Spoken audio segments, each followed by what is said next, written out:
Alrighty, folks, welcome to the show. Here today to discuss about NXT May 18th, 2021 review. Main event, we saw Bronson Reed go up against Johnny Gargano for his North American Championship in a steel cage match. The main event was actually a decent one. I had a fun time watching that. There was some mishaps as usual with a fucking steel cage match.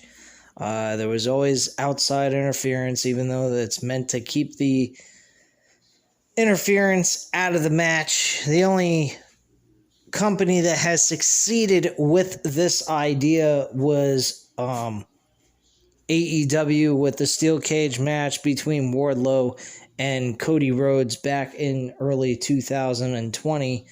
But WWE continues to make the concept of the steel cage match less and less meaningful. The rest of this card, really not that much to talk about. The show did not have a lot of substance going into it outside of the North American Championship. A lot of matches that didn't matter. There was no LA Knight, a.k.a. Eli Drake, which I was kind of disappointed in. They have not shown him hardly at all, which I don't know why. He has a lot of charisma, and he's not even being shown on television hardly ever. We had Cameron Grimes screwed over by Ted DiBiase during his match with Jake Atlas. Excuse me. I can speak. During his match, he got screwed over by Ted DiBiase because Cameron Grimes decided to make a joke out of Ted DiBiase's career, which was not a smart move on his part, and it fucked him out of a match. We actually had two segments where Indy Hartwell and Candice LeRae are getting massages, and not one with a happy ending. But anyway, yeah, Indy Hartwell ends up saying some shit about Dexter Lumis. So Dexter Lumis was actually there the whole time, was upset, and he left. That was one of the other segments that took place. Sarai was in action. Not too many female wrestling. Not too much female wrestling took place here tonight. So it is what it is. You know, it doesn't really matter. This I'm telling you guys, after next week with the World Championship match, I don't think I'm covering NXT on this channel anymore. I think I'm gonna start doing retro reviews. Peacock's starting to upload some of the old stuff from like Nitro. They have all the episodes from Nitro. I may start uploading videos on Nitro from 1995. During the time that I had the WWE Network, I went ahead and I was actually all the way up to 1997. But I'll go back to the original episodes. I did watch 2 episodes so far on Nitro, kickstarting the whole entire saga of the Monday Night Wars, and I will also cover stuff that took place within 1997 Raw is War, which I have started watching again. Not watching it religiously like I used to. Like every weekday I'd sit there, I'd watch at least 1 or 2 episodes. Now I'm not really doing that as much. Spending more time playing video games or watching movies or some kind of shit. But that's pretty much what I've been doing lately. I will be going ahead, and I think I'm going to start going on here and covering some retro reviews on like Raw is War and Nitro from back in the day, and if you guys like it, I'll continue forward with it. If not, oh well, but at least I'll give you guys some content to view, hear what my opinions are from the old school days and whatnot. I think wrestling from back then is far superior than the shit we get now. I don't know why we get crap, but we get crap, and that's what it is. So, whatever. I just don't give a shit. So anyway, let's continue on with the May 18th, 2021 review on NXT. Toni Storm and Zoe Stark kickstarted the show. Toni Storm actually wins this match with a devastating... It looked like a hip toss turned into a fucking DDT, and she ends up getting the win over Zoe Stark in a very good matchup to kickstart the show. That match was actually good. I gotta give those two women credit. They did an excellent job to kickstart this match. After the match, though, Storm stands tall as her music hits. We get a replay of the new finisher. After the match, Storm stands tall until the lights go out. They come back up, and Frankie Monet is making her entrance to the stage. And Storm seethes in the ring as Stark recovers at ringside, and Monet shows off and poses on the stage as she prepares to make her in-ring debut next week. No big deal on that one. I could give two flying fucks less. Mackenzie Mitchell is backstage with Raul Mendoza and Jaquan Wild. She asks where Santos Escobar is, but they tell her, don't worry. They want to talk about when they will get their shot at the tag team titles against MSK. Tommaso Ciampa and Timothy Thatcher interrupt, and the two teams have words over who deserves a title shot. This sets up a match for later tonight as Ciampa and Thatcher walk off. That match was actually one of the better matches on this card outside of the steel cage match. So about 3 good matches. The rest of the card was just whatever. I mean, you could have done a 1-hour episode. To be quite frank with you, with the skeleton crew that we got and the creative ideas that are coming out of the boardroom for NXT's brand, I honestly think a 1-hour show is better off. Back in the day when I used to harp about, NXT should go to 2 hours, that's when they had a very good creative team. Right now, they do not have a good creative team. They are very, very lethargical. They do not come out with guns blazing. They are very much desperate. They pretty much try to pull off desperate ratings to get people interested in watching their product. That's all they really do. They tried. This match should have been on Takeover. Plain and simple. The steel cage match. The match with next week with the world title between Finn Balor and Karrion Kross needs to be at Takeover, and it is not. Why are we doing a Takeover then?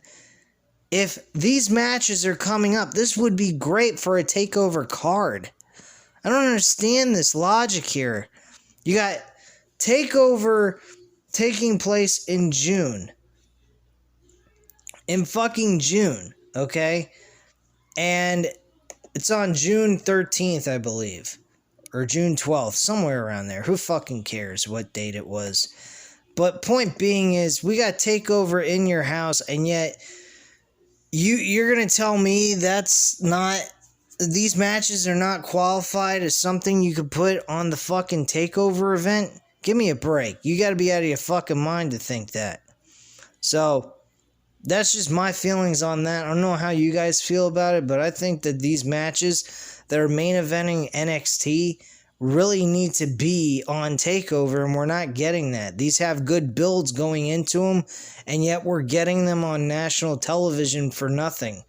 Get the Peacock and be able to watch the fucking Takeover events, and you won't have to worry about watching it live on TV for free. And that way we get some fucking build-up towards the pay-per-view. After May 25th, folks, we got like 2 weeks left. You're going to tell me you're going to build up 2 weeks worth of fucking creative juices to get people interested in Takeover? Come on, man. This is fucking ridiculous. This is not NXT style of doing things. They're just desperate for ratings here. And they're not pulling out good ratings either. They're getting like 600,000, 700,000. Fucking AEW, yeah, their ratings may be terrible to what people were hoping for, but at least they're hovering around or above 1 million views a week. These guys aren't doing shit.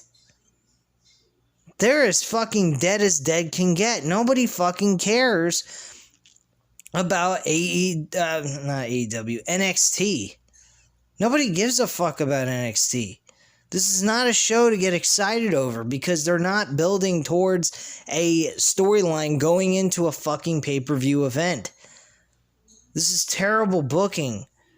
I mean, I could understand if we didn't have Takeover coming up and they wanted to go ahead and give us a world title match or a stipulation match as the main event for each week.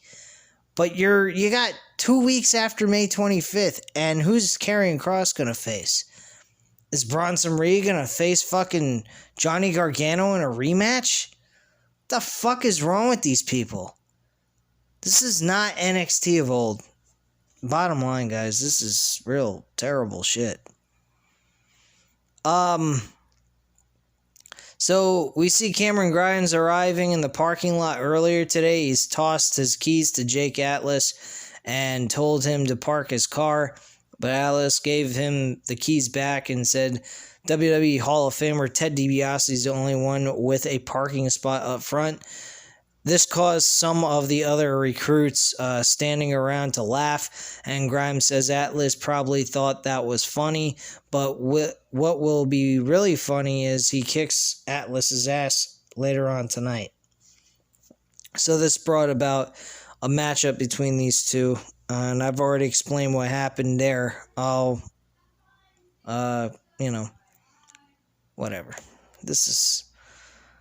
As you guys can tell, I'm not very motivated to do this review. This is fucking terrible. This is a terrible show, man.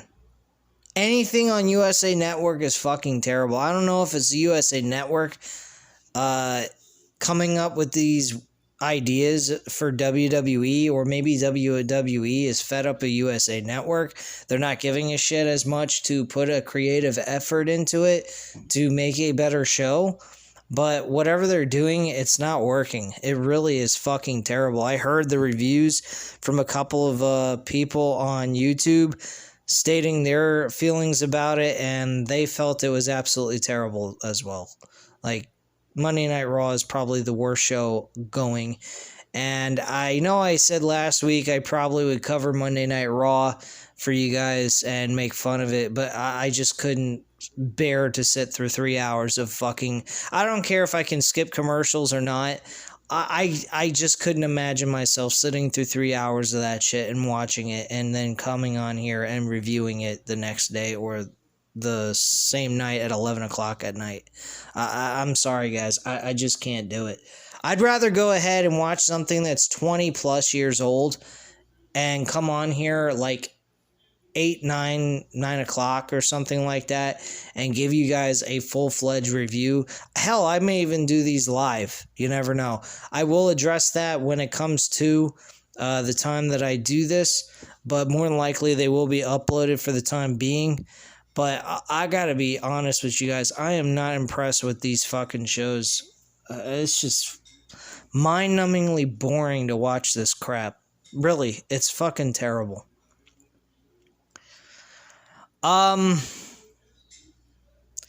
So we go to the NXT Women's Tag Team Champions, Indy Hartwell and Candice LeRae. I've already discussed this. They're at a spa getting massages and facials. Dexter Lumis is actually one of the people massaging Indy Hartwell's head, but they can't see this. And they start talking about how Lumis is a creepy loser who just stares at Indy every time he sees her. And Indy thanks Candice for helping her see the truth about Lumis, and Lumis stops massaging Indy and walks off.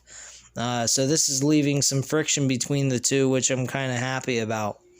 Hopefully this leads to him just completely being done with her altogether. The next thing on this card was Jake Atlas versus Cameron Grimes. They also did a video package of Karrion Kross and Baylor hype up for their WWE NXT World Championship match. They actually had Jimmy Smith, who's a commentator on UFC, Pat McAfee, and Paul Heyman. Each one of these guys really hyping up this matchup and making it feel like a legit thing, and making it feel, unlike anything that's on WWE. I mean, they're making it feel very important, number one. Number two, they're making it feel like it's a legit fight between these two guys. I am really hyped up for this matchup. This is the one thing I will tune in for next week, give you guys a review, and actually come away with some sort of excitement. But knowing full well this shouldn't even be on NXT. This should be on fucking Takeover in your house. Really, that's the truth. This has got pay-per-view quality all over it, and yet they're going to give it to us for free on television. I just don't get it, guys. I really don't. As I was stating, Jake Atlas versus Cameron Grimes took place after the video package of the build for the World Championship for next week. Pretty much the situation was, like I said, Cameron Grimes cut a video on Ted DiBiase making fun of him and so forth, and at the end, Cameron Grimes got fucked over by Ted DiBiase with his music distracting him, and Atlas taking advantage of the distraction. That's it. After the match, Ted does his signature laugh as his music keeps playing. Grimes is furious. Ted walks to the back. Atlas kicks Grimes off the apron, and Grimes stumbles to the backstage area. A camera follows, and we see Grimes looking for Ted DiBiase. Grimes goes outside and approaches the limousine and then tries to open the door, but it's locked, which actually is not true. It's not locked. I'm just reading this directly off of the Wrestling Incorporated website, word for word, but technically it wasn't locked. You can clearly see Cameron Grimes' hand is placed over the fucking door. He actually is able to open it, and with his other hand, he's actually pushing it inward so the door won't open. I have never seen something so fucking stupid in my life. It made Cameron Grimes look like a goddamn idiot. The door was not locked. It was unlocked, folks. And he had his fucking hand on the door while his other hand was on the doorknob trying to pull it, and he couldn't get it open because he was purposely keeping it closed as if it was locked. What garbage. Don't get me wrong. I love the Cameron Grimes, Ted DiBiase thing going on between these two. But I'd like to see them actually join forces. I'd like to see Ted DiBiase be his manager. I think that would work out better. Get Cameron Grimes a different image. The image of him being a money guy, carrying around cash in his hand and on his person, I think is awesome. Now give him a different look, different ring attire. Stop making him look like a goddamn redneck. If he's a money man, he carries around money like Ted DiBiase, he needs to start looking like Ted DiBiase. Coming out in fucking suits, looking good, looking like he really is rich. He doesn't look that at all. He just looks like he's got a ton of cash in his fucking hand, and where he got it from, I have no fucking idea. He's just going to the moon. That's all. He's just going to the fucking moon. In his brain. With no oxygen. That's what he's got. What a fucking joke. Alright. So, as Cameron Grimes is pulling on the door, Ted DiBiase goes ahead and he rolls down his window and refuses to open the door, saying, "Not bad, kid, but you're still no $1 million man." He starts laughing, and he tells the driver to take him out of the parking lot, and that's pretty much that segment. I thought it was funny. Anytime Ted DiBiase playing a man, I never liked him as a professional wrestler. Thought he was not that great of a wrestler, but as a character, he was funny as hell. He was great at what he did, and he portrayed a heel magnificently. When he became a manager, to Razor Ramon and the 1-2-3 Kid, I loved it. I thought they were terrific together, those three. I believe he also managed some other guys. I have to research this. I wasn't a humongous Ted DiBiase fan, but when he was a manager in the 90s, he was really good. I got to admit that. So we then have a interview with Pete Dunne, which was actually very professional, very sportsmanlike stuff. Stuff you would catch on a UFC interview, or even like an interview on SportsCenter going over a player and what he must have been feeling when he did something really important during a game or some kind of shit, or just getting in their personal life or who they are and what they are so that the people watching can gain a connection. Pete Dunne really delivered like that. He did a magnificent job explaining his whole situation here. His whole mindset is he wants to win a championship. He's tired of sitting in the back, winning matches but getting no world title shots. His most important thing that he really would like to get is the World Heavyweight Championship. More than likely, from this interview that I got from watching it, with 2 weeks left, the only thing you can really go with is the fucking match with Pete Dunne and Karrion Kross. Not saying that Pete Dunne would ever beat Karrion Kross. I'd have to be a moron to say that, because Karrion Kross hasn't even had a long reign as champion. So I wouldn't even take the title off of Kross yet. He ain't even close to being with the title being taken off of him.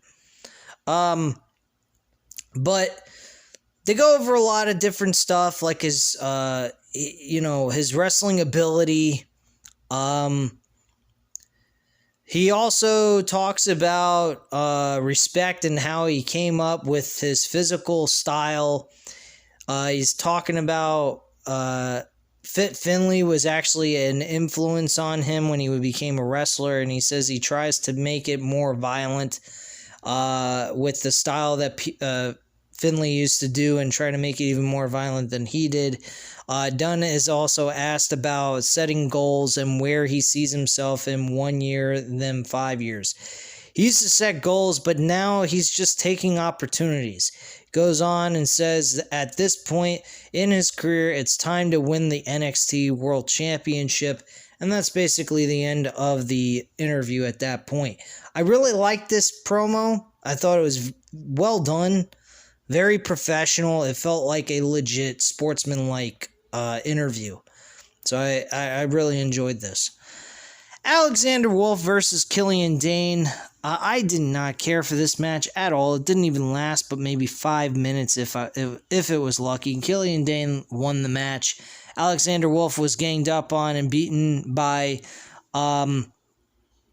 Bartel and Eichner at the end of this.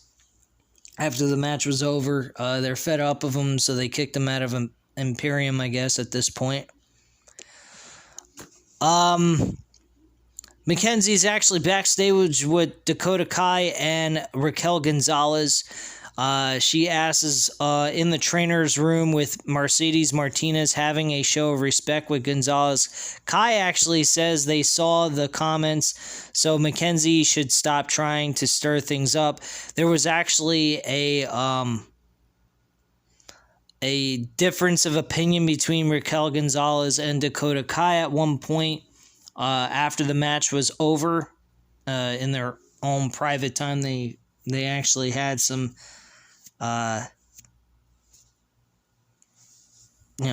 disagreement on whether or not Raquel should show respect to Mercedes or not.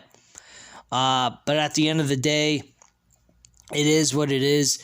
They, moved on past this, and, they're just going to go ahead and continue forward with their friendship, which technically I don't see this lasting much longer. I think that this is going to come to an end eventually. But I'm not sure. I hope they don't move this right into In Your House. That would be a really stupid move. They ought to save this during the SummerSlam,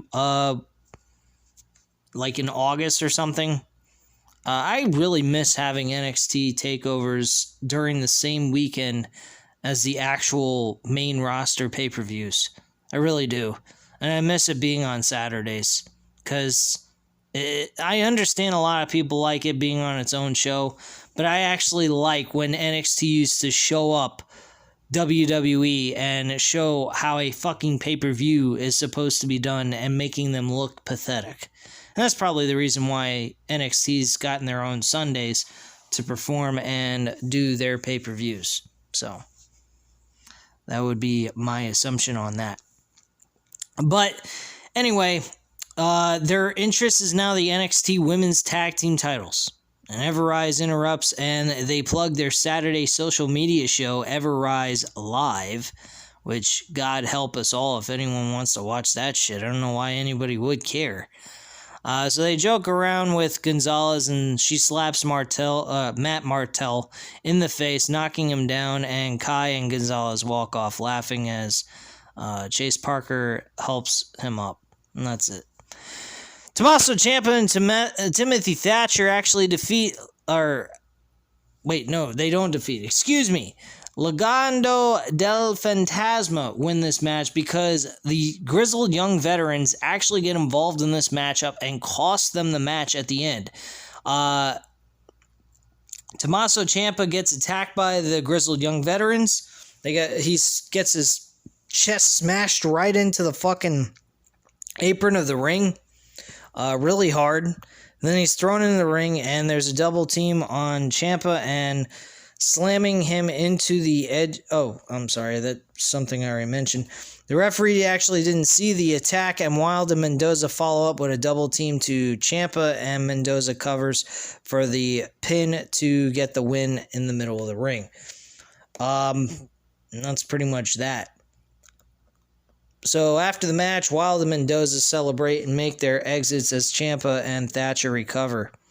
Mackenzie is backstage with Bobby Fish. He says he wasn't there last week actually to help out Kyle O'Reilly. He was there because it was time for him to get even with Pete Dunne and Orny Lorcan for what they did to him, injuring him and putting him on the shelf at War Games last fall. So basically at this point, it led to them creating a match for next week that Pete Dunne will be facing Bobby Fish one-on-one next week on NXT. That should be a good match. I don't see Bobby Fish walking away with a victory. I see Pete Dunne winning this match, with the case being that they're hyping him up for a run for the NXT World Championship opportunity. So we'll have to wait and see. So back from the break after they get done discussing about Fish and Pete Dunne, we are actually getting another segment backstage, or not backstage, at a spa with Indy Hartwell and Candice LeRae finishing up their spa day, and they try to go ahead and pay for the service that was done for them, and the credit card was declined several times. They tried going ahead and swiping it multiple times from the person who tried to run their card, and supposedly it was done. There was an issue with the card because a florist someone charged on the card for the florist 3 weeks ago. In which case, that means that Candice LeRae took that card and used it to give to Amber Moon and Shotzi Blackheart, and pretending that Dexter Lumis gave them those flowers. And it was not. It was actually her setting this up so she would move on from Dexter Lumis and focus on the tag team titles. This entailed Indy Hartwell to get all excited and say, oh, then he's probably still in love with me, and blah, blah, blah. And I'm like, oh, dear God. Hopefully Dexter Lumis leads her to her demise and destroys her, or causes them to lose the tag team titles or something. I don't give a shit. It is so fucking pathetic. Really, Dexter Lumis being in a love story with fucking Indy Hartwell is really getting disgusting. Aaliyah versus Sarai, whatever the hell you want to call it. Sarai wins this match. Sarai is a very generic Japanese wrestler. The only three Japanese wrestlers that really stood out to me in WWE was Kairi Sane, Asuka, and Io Shirai. Each one of them having a different identity of themselves. Sarai does not really have an identity. She's very bland, very boring. There's nothing that really stands out about her. She's very generic. There's nothing about her that says, oh my god, I really want to tune in to watch this chick. She a good wrestler? Yeah, absolutely. I'm not denying her of her wrestling ability, but I'm not impressed with what she had to offer here. She just doesn't offer anything that stands out. We get a vignette about the Diamond Mine, and they still have yet to explain who the fuck this is for, or if this is a faction. It possibly could be Ronda Rousey, scooping up a bunch of... Maybe she becomes a manager and scoops up a bunch of young females that are MMA fighters wanting to become professional wrestlers. Maybe that's something that they might be doing. That might be the role that they want her to play, since now she's a mother and whatnot. I don't know if she's still pregnant and hasn't had her child yet, but I have heard that she became pregnant. I don't know if she gave birth yet. But that could be an idea they could go with. I'm not sure. Really, I don't know. And to be quite frankly with you guys, I don't care. We had Top Dollar, AJ Francis, and Ashante Adonis going up against Tony Nese and Daivari in a very, very big-time squash matchup. This match did not last too long. Hit Row wins the match. Walk away with victory. After the match, fucking Isaiah Swerve Scott announced his name in the hat for an opportunity for the North American Championship. He don't care who wins, but whoever it is, he's putting his name into the hat for an opportunity for the North American Championship. So that's basically it.